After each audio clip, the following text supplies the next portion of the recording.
Programming शिकायची आहे पण सिलेबस जड वाटतोय का? किंवा जावामध्ये कन्सेप्ट नीट समजत नाहीयेत का? काळजी करू नका. तुमच्यासाठी आम्ही तयार केले आहेत advance Java hand written notes free PDF. ही नोट्स खास आहेत कारण यात तुम्हाला मिळतं जावाची सुरुवात आणि हिस्ट्रीपासून variables, data types, operators, strings, conditionals आणि लूप कंट्रोल्स सगळं क्रिस्टल क्लिअर.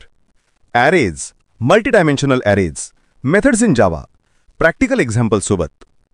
त्याचबरोबर OOP's introduction, constructors, inheritance, abstract classes आणि इंटरफेसेस, जे तुमच्या एक्झामसाठीच नाही तर इंटरव्ह्यूसाठी सुद्धा मस्ट हॅव आहेत. पॉलिमॉर्फिझम, पॅकेजेस, मल्टीथ्रेडिंग, एरर्स आणि एक्सेप्शन हँडलिंग हे ॲडव्हान्स टॉपिक्स पण अगदी सिम्पल लँग्वेजमध्ये कव्हर केलेले आहेत. म्हणजेच एक PDF ज्या theory plus coding logic plus exam तयारी सगळं एकदम व्यवस्थित. स्टुडंट्सनी फीडबॅक दिलाय की हे नोट्स त्यांच्या रिव्हिजन आणि एक्झाम तयारीसाठी लाईफसेवर ठरलेत. तुम्हालाही जावा स्ट्रॉंग करायचं असेल तर डिस्क्रिप्शनमध्ये दिलेला लिंक चेक करा आणि लगेच advance Java hand written notes free PDF download करा. MSBTE नोट्स अँड इन्फोमध्ये आमचं एकच गोल आहे, तुमचं स्टडी सोपं करणं आणि फ्युचर स्ट्रॉंग करणं.